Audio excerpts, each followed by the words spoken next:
Olá, vamos começar hoje mais um Café com Filosofia UFT, hoje sobre filosofia e política com o professor Miranda. Miranda, o que a filosofia tem a ver com a política? Conta pra gente. É uma situação complexa, né? Que são duas palavras que historicamente representam muito em cada etapa, né? Representou muito antes em milênios, depois em séculos, depois em décadas, e com a modernidade que nós vivemos hoje no circuito cibernético já é momentâneo. Mas vamos retomar essa questão lá nos primórdios da velha Grécia, né?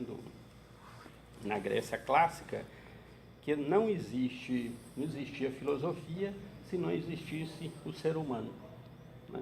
E não existe política se não existisse filosofia e, consecutivamente, ser humano dentro daquela racionalidade grega, dentro daquele arcabouço do pensamento grego da época.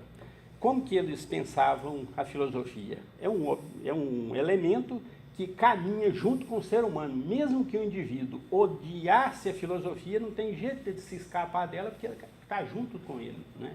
Já está com ele. Só de ele existir, segundo alguns filósofos, ele já está filosofando. E nos gregos já faziam essa inferência. E a política? A política é a mesma coisa. Todas as pessoas que estavam dentro da polis, automaticamente ela está envolvida com a política, ou se beneficiando, ou sendo massacrada, direta ou indiretamente, pela política dentro de um cenário histórico que nós conhecemos da velha Grécia. A política nasceu como um fenômeno estritamente urbano, estritamente vinculado à polis, à politeia, à política grega. Então, essa condição da política foi um elemento criado associado com outros pensamentos da época, inclusive a filosofia, formatar aquilo que era o objeto de gestão do espaço público e do espaço privado, das condições que era vinculada ao indivíduo e o indivíduo passando de indivíduo a cidadão, e, consecutivamente, o indivíduo e o cidadão para a categoria de sociedade, para a categoria de comunidade, dentro do pensamento dos clássicos da velha Grécia.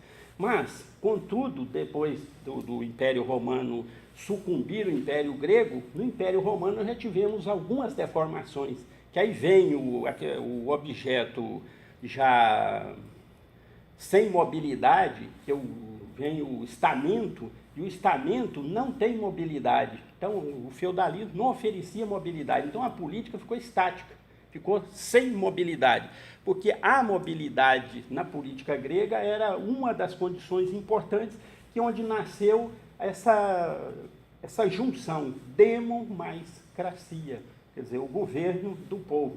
E a partir do feudalismo isso acaba, porque isso ficava vinculado às famílias e às dinastias.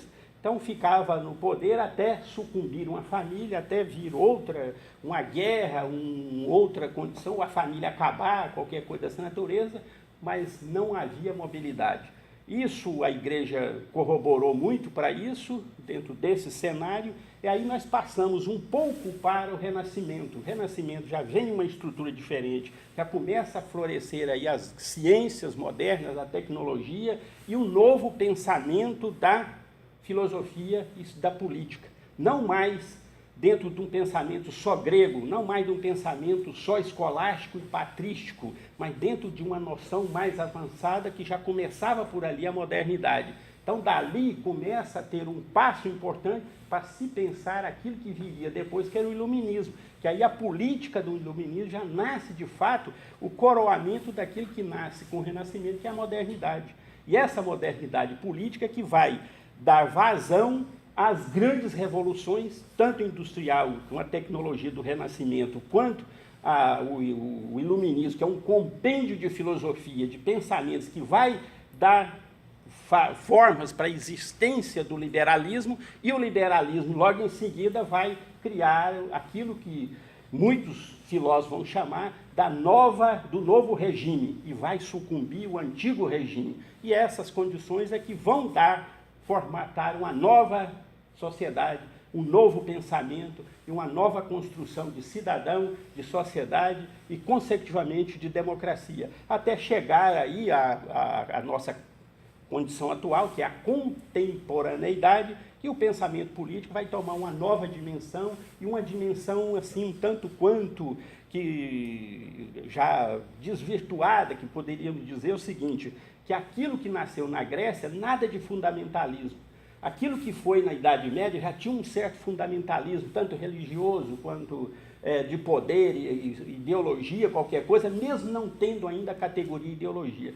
Agora, no nosso século XX, e a virada para o século XXI, mesmo acabando aquilo que se chama Pacto de Varsóvia e fica só o Pacto da OTAN, ou seja, acaba aquilo que é a União Republicana Soviética, o socialismo que estava estruturado na União Soviética, e fica só o capitalismo. Aí muita gente diz, agora acabou tudo, acabaram as contradições.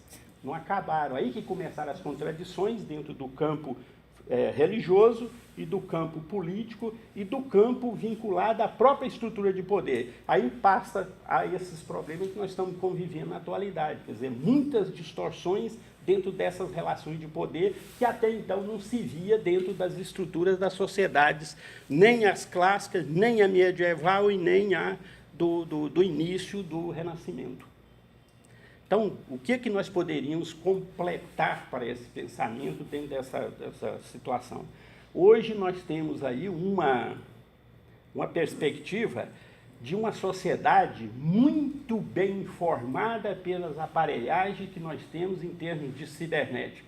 Mas nós temos uma sociedade informada, mas sem uma cultura política de fato. E essa ausência da cultura política vai trazendo uma certa deformação até para aquilo que nós pensávamos, idealizávamos antes, nas décadas passadas, o que era realmente uma democracia, o que era realmente a política, o que era realmente o objeto da filosofia. Porque nos cursos, qualquer curso que você chegava, fazia filosofia, as pessoas tinham um interesse muito grande. Tinha um interesse pela política. Hoje a gente fala assim, eu estou fazendo isso, mas ele não sabe ainda, não tem uma noção. Embora ele esteja muito bem informado enquanto pessoa, mas ele não tem os conhecimentos e não consegue agregar esses conhecimentos para poder retomar essa linha daquilo que foi a política, daquilo que foi a filosofia e daquilo que seria outras ciências que estão juntas nesse processo. Então, o que nós pensamos hoje em política? É uma coisa muito pragmática, e política não é algo pragmático, como também não é algo abstrato. Quer dizer, uma coisa que não é pragmática, não é abstrato, não é tangível, o que você não tem cor, não tem nada, o que ele tem? Tem uma vontade. E como que essas vontades se exercem dentro de um contexto dos quais nós estamos vivendo hoje? Como que isso se faz? Que nós sabemos o seguinte, as pessoas que são religiosas, elas têm um objeto da fé como se fosse algo palpável, quer dizer, elas pensam a fé dentro de uma questão sensorial, quer dizer, é um problema. E da mesma forma hoje, nós estamos pensando a política, quer dizer, pensar a fé de forma sensorial e pensar a política de forma sensorial são duas coisas extremamente complexas. Parece ser, assim, o que tem a ver uma coisa com a outra? Que a partir do momento que você precisa ver, cheirar, ouvir e tatear, ou qualquer coisa em termos de fé, é sinal que a sua fé está muito frágil.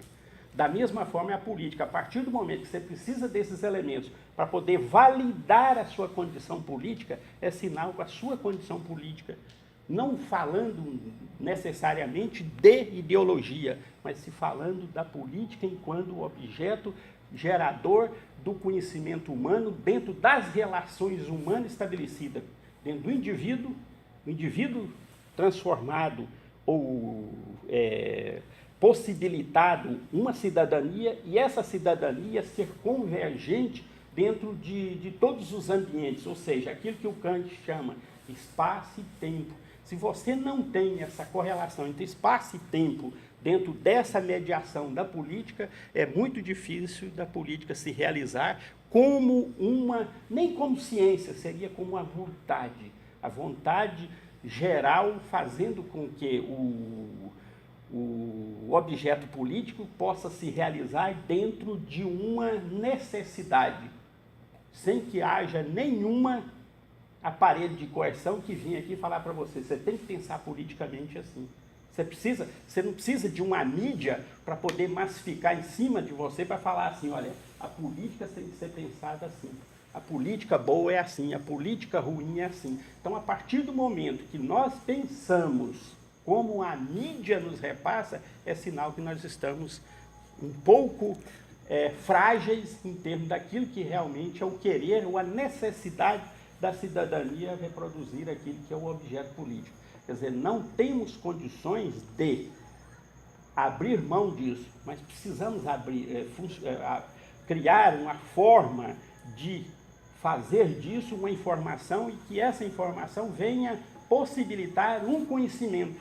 A própria universidade, a própria escola, ela pode dar condições de informação para as pessoas, mas ela não vai chegar aqui, porque se ela chegar aqui e falar assim, a política boa é isso, como diz o próprio Norberto Bobbio, o próprio Aristóteles dizia, a política tem que ser fabricar o quê? Aquilo que é a boa república, aquilo que é o bom espaço público, aquilo que é a coisa, sem doutrinar ninguém. A partir do momento que eu, como professor, ou qualquer um outro colega, qualquer uma pessoa vier falar para você, segue isso aqui, porque isso aqui é a boa política, isso aqui, ele está doutrinando. Então nós precisamos ter muito cuidado também em querer ser aquele que venha possibilitar um doutrinamento político no ambiente que seria de dar a liberdade política. Porque política é a liberdade, mas a liberdade com a consciência do indivíduo, que essa consciência do indivíduo possa se realizar no coletivo. Então, essas condições são importantes para que possamos pensar qual o momento que é o momento certo para se pensar a política. Dormindo, acordado, comendo, bebendo, estudando, andando na rua, quer dizer, a cidadania se pratica a todos os momentos. Vejam bem, como que a gente pode, dentro do supermercado, praticar a cidadania? Tendo consciência do espaço.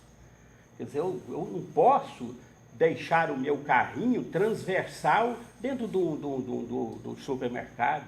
Eu não posso chegar em qualquer lugar que eu estou pagando e ocupar o espaço indevidamente. Eu tenho que saber que a mão direita, que é a nossa aqui, que o lado de transitar é o direito para nós aqui, que é o contrário da mão inglesa, que lá é direito, mas para transitar o contrário, nós temos que entender o seguinte, se a gente vai aqui no corredor, nós temos que saber que nós temos que ocupar a mão direita, senão eu vou trombar com o outro, e o outro vem de lá, na mão, para não trombar, eu tenho que cair na grama. Eu saio para a grama, porque a pessoa não tem noção de tempo e espaço. É aquilo que o Platão dizia, e escreveu na frente da sua academia. Para entrar aqui, no mínimo, você tem que ter conhecimento de quê? De geometria. O que é geometria? É a ciência do tempo e do espaço. Porque quem não tem noção de tempo e espaço, não dá para filosofar. Filosofar sobre o quê? Sobre o vácuo. O vácuo, o vazio. O vácuo é uma coisa, vazio é outra. O nada já é outra coisa totalmente diferente. São três coisas totalmente diferentes que a gente acaba fazendo confusão. Quer dizer, e a filosofia começa a fazer todas essas interrogações, inclusive sobre a política, e como o cidadão, no sentido homo sapiens, pode realizar essa cidadania cotidianamente, em qualquer espaço que ele esteja. Inclusive, quando ele está sozinho, ele está produzindo alguma coisa que pode ser ruim para o outro. Vejam bem, quem mora numa república, por exemplo, e tem o hábito de se arrumar dentro do banheiro, ele não pode se arrumar dentro do banheiro, porque um banheiro é um só para a república inteira. Como é que eu posso levar meus quixilingangues todinho lá para dentro do banheiro para poder me arrumar lá? Não dá para ser assim. Quer dizer, isso, a política, a boa política, nos indica o seguinte, até como usar o banheiro, ou em família, ou na república, tem que ser um espaço democrático. Eu tenho que começar a usar o espaço. Eu cheguei primeiro, agora os outros é que se dane. Então, a coisa não pode funcionar com esse oportunismo, com essa condição, dessa forma. Porque, da mesma forma, nós vamos votar e, da mesma forma, em quem nós estivermos votando, ele vai fazer da mesma coisa. Quando ele ocupar a coisa, ele vai ocupar indevidamente. Ocupa o banheiro indevidamente, ocupa o poder indevidamente e ocupa tudo indevidamente. Então, nós temos que ter uma consciência ampla do que seja a política no sentido da formação do cidadão e da sociedade como um todo, né, dentro desses processos. Miranda, tu fez um monte de crítica à ideia da cultura política. Como é que a gente pode construir uma boa cultura política com isso que nós temos? Esse tipo de meios, esse tipo de escola, esse tipo de... Nós temos tudo isso que às vezes a gente pensa que é uma coisa danosa, é o que nós temos de bom, que tudo está por fazer. A escola tem uma responsabilidade muito grande, os professores têm uma responsabilidade muito grande, os médias, os mass médias, a mídia como um todo tem uma responsabilidade muito grande em trabalhar com isso, porque aqui nós temos tudo para se formar. Embora tenha aquela coisa ainda que nós falamos aqui, nós somos novos, temos só 500 e poucos anos. Não, o pessoal de outros continentes, do Novo Mundo, tem menos de 150 anos, eles já estão diferentes. Quer dizer, alguma coisa está emperrando o nosso processo aqui. A Nova Zelândia, a Austrália, tem outras concepções políticas diferenciadas da nossa. Outras condições, pensar a cidadania diferente da nossa. Nós precisamos começar a ter uma consciência e não começar a debitar isso ao passado, porque o passado é que está nos governando. E nós precisamos, o passado governa a escola, o passado governa o governador, governa o presidente, a presidente, governa tudo. Então nós precisamos viver essa condição, não uma questão só existencialista, não seria isso, mas é contemporaneizar aquilo que é o momento, aquilo que é o aqui e agora da política. Porque se a gente não fizer isso, a gente não tem condições de sair, de aproveitar esse laboratório que está tudo por fazer e ninguém até hoje ousou a fazer. Até hoje as pessoas fazem assim, era assim com meu avô, meu pai era assim, pelo jeito eu vou morrer assim. Então essas coisas não tem significado político para isso. E da mesma forma pensa o outro empresário. Isso aqui foi um monopólio lá do meu tetravô, do meu bisavô, do meu avô, do meu pai, e a coisa vai se levar dessa forma. Foi assim que o Matarazzo faliu. E assim os outros impérios faliram. E ainda bem que, para quem gosta de criticar os Estados Unidos, agora tem uma deixa muito boa. O Trump está voltando à carvoaria. Você pensou um país altamente tecnologizado querer voltar à carvoaria? Isso é fantástico, no sentido inverso daquilo que o capitalismo quer hoje. Quer dizer, nós precisamos aprender, inclusive, com essas coisas assim tão sensacionalistas, mas é um sensacionalismo porque ele chegou ao poder como um empresário grandioso que é, mas não desenvolveu isso. Ele está querendo retornar aquilo que é o passado, ao chão da fábrica. Está retornando aquilo que é o tempo ainda da chimbica, da furreca e do chambord, que é a coisa toda. Quer dizer, como a relíquia é ótimo, mas não dá para poder voltar a um parque industrial daquela forma e voltar ao chão da fábrica, inclusive voltar àquilo que é o quê? A carvoaria. Quer dizer, defender o carvão apaixonadamente, como ele está defendendo, quer dizer, não vamos nem pensar na devastação da floresta, vamos pensar naquilo que é a degradação política de um indivíduo em relação ao momento de desenvolvimento que eles mesmos fizeram no mundo como um todo. Então a escola tem todo esse laboratório para se trabalhar. Eu acho que nós não podemos perder isso aí como objeto de discussão filosófica, política, educacional, antropológica, comunicacional. Quer dizer, nós temos que ser um misto de tudo e não ficar cada um dentro do seu casulozinho, cada um no seu quadradinho, no escaninhozinho, que dá no que isso que você falou. Quer dizer, nós precisamos sair desse quadrado, nós precisamos saber julgar xadrez, mas não ficar preso como a pedra, o soldado fica dentro do tabuleiro, que ele anda só de dois jeitos. Quer dizer, você tem que começar a andar de vários jeitos, no mínimo tem que ser um cavalo.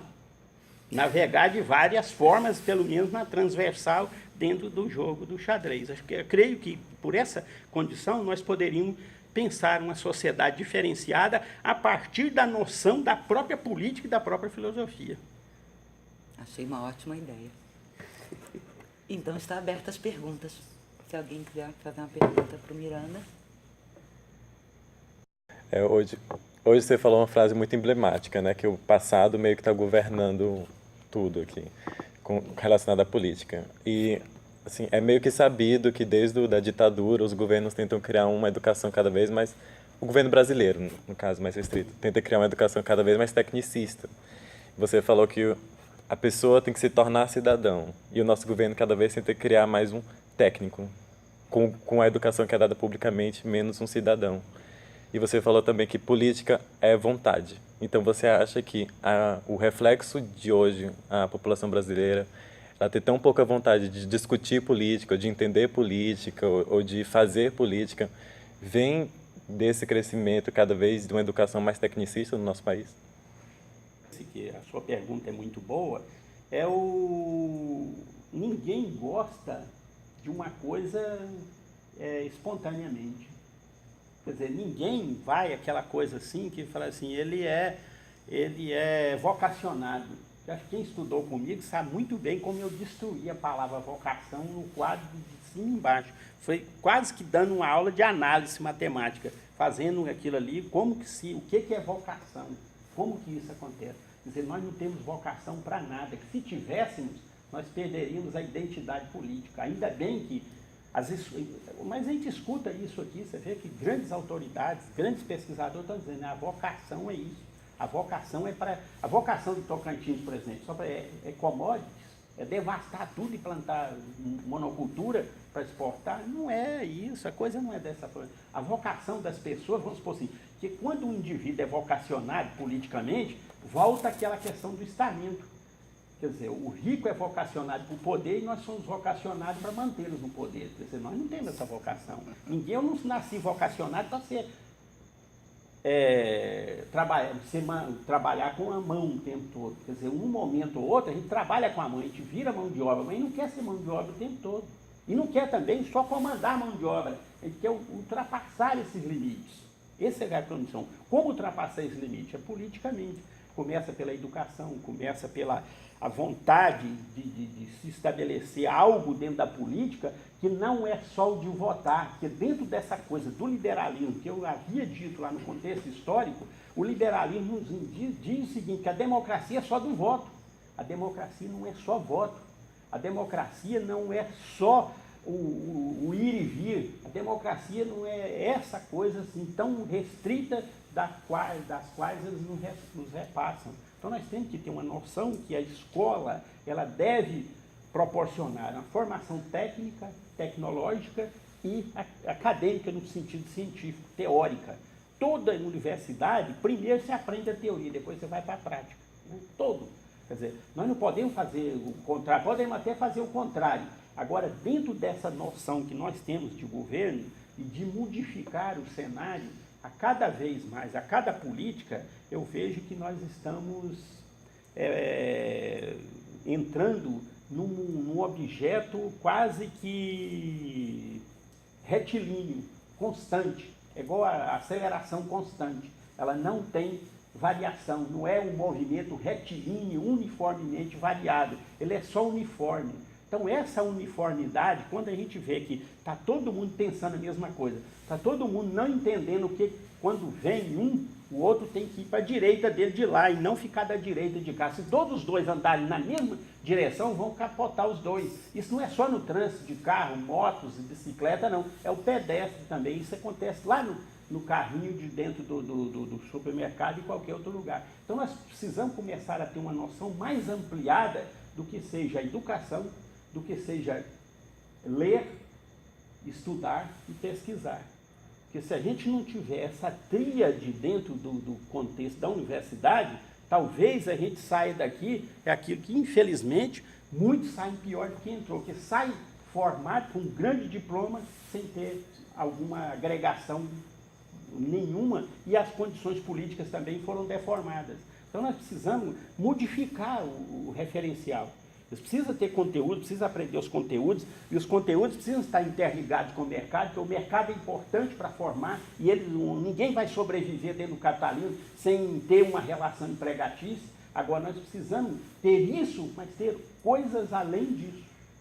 Não pode ser só aquilo que é o técnico, porque todas as vezes que entra um governo mais extravagante, ideologicamente, a primeira coisa que ele faz é retirar a filosofia e as disciplinas discursivas. como aconteceu na década de 64, e a partir de 64, e aconteceu agora. Reformar o ensino médio, para depois reformar o ensino superior. Todo governo autoritário, a primeira coisa que ele mexe é a educação.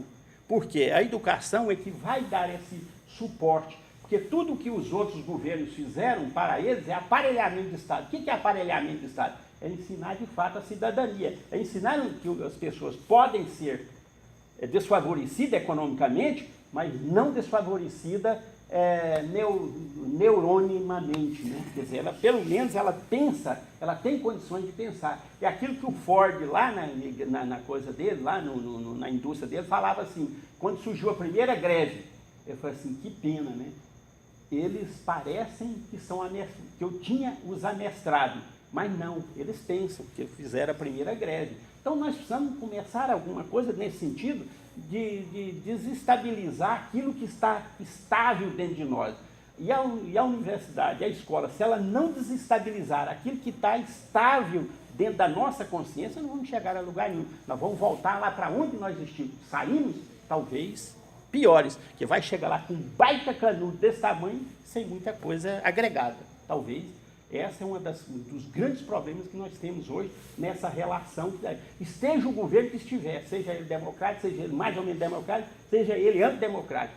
A cidadania tem que ser resgatada a partir da escola e a partir da sociedade como um todo. Intrigante. E assim, a gente vai terminar mais esse Café com Filosofia UFT. Até a próxima.